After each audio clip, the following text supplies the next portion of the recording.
Hi everyone, this is Derek from Pacific Coast Auto, and today we're looking at an EF8 Honda CRX. This is an SiR model, and this is really exciting because this is the first time one of these cars has been on this channel.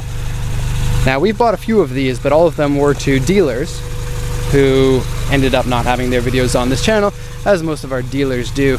Individual buyers get a choice if their cars go on the channel or not, and this person was nice enough to let us after much begging and pleading. Now, the CRX is a car that we don't sell an awful lot of because the price is, well, pretty high.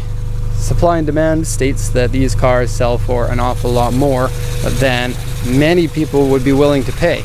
And part of the reason why these Japanese spec versions sell for a lot, you know, aside from the US ones, which already do sell for a lot, these are way better car than the ones that were available in the USA. For one, the SiR comes with a B16A motor, which is basically the same as the Del Sol motor in terms of output. It puts out 160 horsepower naturally aspirated through, I guess, the engine which made the Vtec popular, because a 1.6 making 160 horsepower was pretty phenomenal at the time that this came out, 1989. The Japanese ones also have a couple of neat little extra pieces that the US never got, such as rear seats. This one's got them. And a glass roof, which this one doesn't have. Glass roofs are the ones that sell for an awful lot. The entire pane from here to, I believe, right here is glass, and then this section here is painted body color. We have bought some of them in the past, but again, they didn't make it onto the channel, and so special day here in order to see this one. Now, the seller of this one said that he thinks that this front bumper is an official Mugen front bumper. I didn't actually look into it because I don't know what the Mugen front bumper looks like, but if that is the case, then that's a pretty nice item to have on the car. As with most CRXs, you know, they're really old cars that for a very long time were kind of disregarded as just a toy car. But nowadays, a lot of people really like them. And what that means is that back in the day, people didn't take very good care of these cars. So a lot of them just didn't survive. And that means there are fewer on the market now that people want to buy them, and that's part of the reason why they're so expensive. The seller also said Mugen rear bumper. Now, if you're in the comment section and you know for sure, let me know. I don't know if this is Mugen or not. The seller said so. Anyways, we'll go into the auction sheet. I'm going to read mountains and mountains of stuff here. I'm going to try to read it quickly so that it doesn't bore you. But first off, the B16 engine seems to be running good. We haven't actually tested driven it, but you know, running just idling, it seems to idle fine. This is usually black. All the paint has been worn off of it. Now, just looking in it, doesn't seem to have any apparent problems. Oil and the coolant look fine. Here's your Vtec system, which is oil pressure based with a solenoid switch. Pretty cool. It's not in Vtec right now. I guess everybody knows how the Vtec works.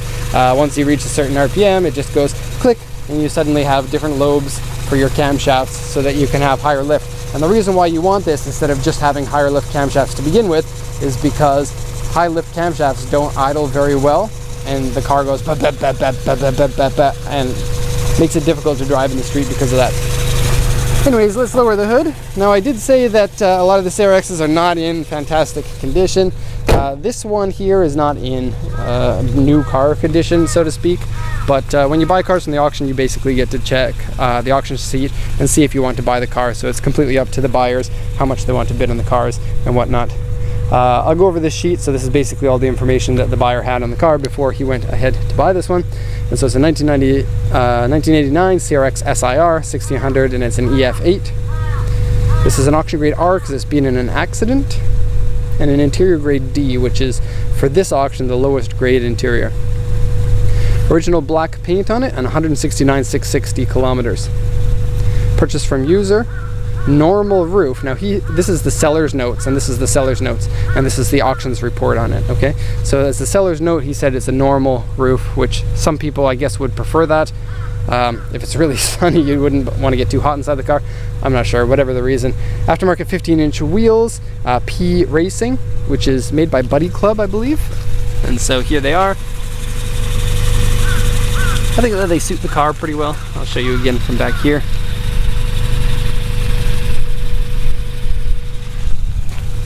Okay, I'm just going to take a quick peek. It's a 195 50 15 Direza Z2,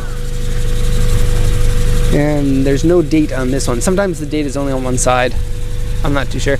It looks like, now, if you take a close look at the tire, it's been used for racing at some point recently because this edge here is melted rubber, and so someone had fun in the car before they sold it, or maybe for more than that. B16A Vtec on here.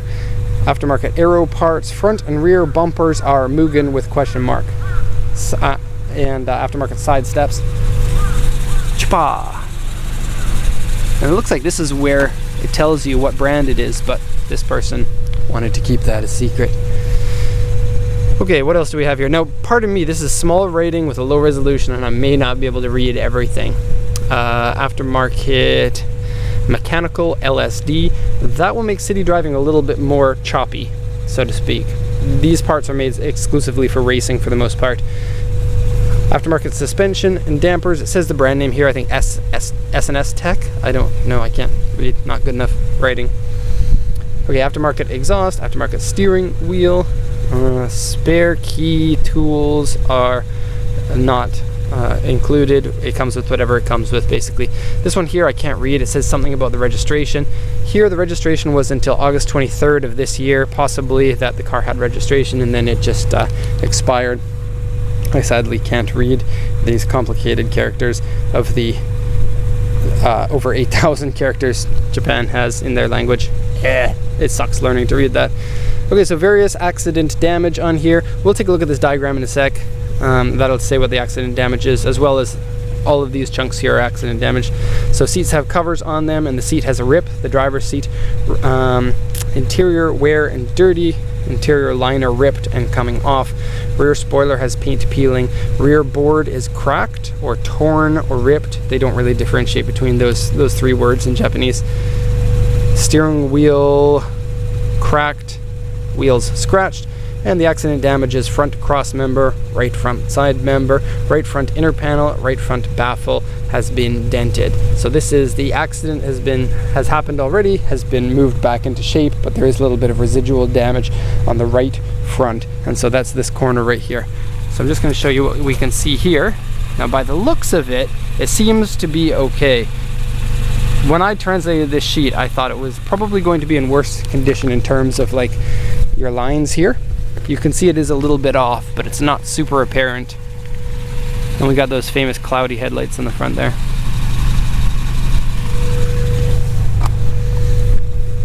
Okay, center floor is dented, left baffle dented. I'm sorry, I said right here, and then I showed you the left side of the car. Ha ha ha. Now I did take a look at this closer, and the vehicle has been reported on as well. So, just giving you a warning. If you watch all my videos, you've already heard me say this twice, but I didn't do the report on this car. That was done by Paul. I'm just coming here to get YouTube video goodness, if you want it. Left front inner panel dented. Underneath the battery is corrosion. Left and right rear fender have been replaced. Tire, house, inner liner area dented. Rear floor dented. And so, this is a replaced fender, replaced door, paint peeling, paint cracks, misaligned, W3, which means a poor quality repaint. That is this one here. See a little bit of rust here too. Just surface rust, not really that bad.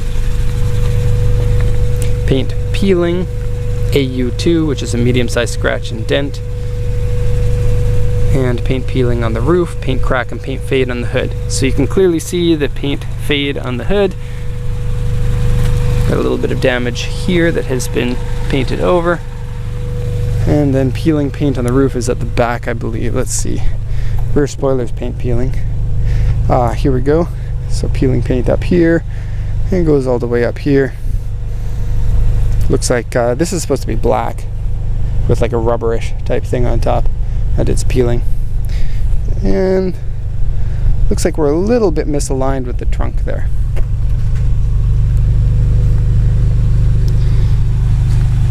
Okay, that was a lot more than on most sheets, and most of it was accident damage. We're going to do once a round of the cars, so let's just start at the front. And I'll talk to you about my love of the CRX. This actually was the first car that I noticed you could modify cars with. So this was probably back in like 1995 or something. Somebody who worked at the gym, at the rec center, had one that was silver, and it had aftermarket tail lights on it. And this was back before aftermarket tail lights were a big thing. And it had kind of side skirts that were attached to the door as well. Aftermarket front and rear bumper, lowered aftermarket wheels, and I just thought that was the coolest car ever. And back at that time I was probably about 14 or something, back before the internets could you know, give you any information that you wanted to know about the cars. And so I used to stare at the car and think, wow, that's cool. I told my friend, I think CRXs are cool, and she said, you like CRXs? Those cars are stupid. And then for a long time, I just took her word for it and thought that people thought CRXs were stupid and I was the weird one for liking them. It wasn't until years later that I found out that pretty much everybody likes them because they are pretty unique. They don't come out with cars that kind of look like this anymore. It looks like, you know, they started off with a Civic, and then here they're like, we'll make a sports car, and then here they're like, okay, that's enough car, let's just cut this off right here and we'll call it a day. And so I think it is a really cool design, and a lot of people really like these because it's a lightweight chassis that can fit in the B series engines from Honda, and that's a good thing. Good thing for racing, especially front wheel drive and 1600cc classes. You can't get much better than this. Okay, so we'll take a look at the interior from the other side as well. Just give you a quick look here. Leather seat covers. Passenger seat seems to be good. Driver's seat has a rip in the bolster.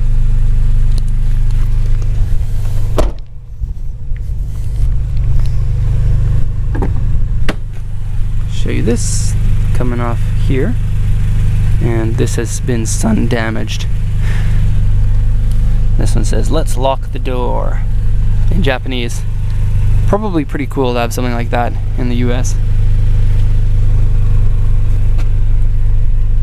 One with steering wheel. Now I did play around with the steering and stuff, and seems to work fine.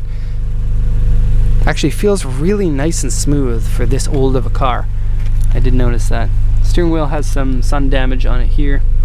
The clutch feels really good. The engine throttle response feels good. Steering wheel is an appropriate distance from you, which is an important one for me because I've got long arms and a thin torso.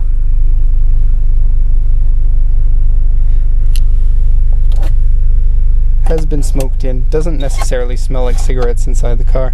Aftermarket CD player, air conditioning, actually auto AC with a cool little dial here. I don't think the US got this. I did have a friend who had one of these at the same time actually as I had an 8.6 that I was borrowing from my wife. Here's the back seats, which I believe, correct me if I'm wrong, I believe the US didn't get the back seats. They just got like a little parcel shelf. And so this is quite soft. You can see it goes down quite a bit. There's some water in there because last few days has been raining very heavily, and if that's all the water that came in, that's great. I did notice when I came here, I don't know who did it, but the trunk was left not latched, and so that could be part of the reason why a little bit of rain got in there, but it doesn't look like it's a lot, and so my apologies for that. This one here folds down if you want to have the complete through, and that trunk liner up there can actually fold onto the seat so that you can have more room in the back. You get speakers over here, and let me just move this. You get little compartments here to put dirty gloves. And just like the US spec version, there's no room back here for seats, so the reason why the fact that they put some in is a little bit surprising. Open that up, show you the trunk. When we got the car, it came with a plastic seat cover. I don't know why, so I just threw that into the back here. You can see this is ripped, and that's why it's here. Trunk liner seems to be in good shape, and so that's good. And it looks like you've got some cracked off body filler damage right here. Aside from that front surface rust on the front left fender, it looks like the body is pretty clean and free of any rust, and so that's good. Okay, 169,773. Okay, so I'm gonna go park this car back into the lot. We've got one more to shoot today, and then I'm back to the office. So I hope you enjoyed this EF8 Civic CRX SiR. So many letters and numbers to rattle off. Really love these cars and wish that I could have one for myself, if only for a couple of weeks. And so hope you enjoyed the video. Sorry this one was a little bit of a long one. Hope you stuck with me this long, and if you did, thanks a lot for watching, and have a nice day.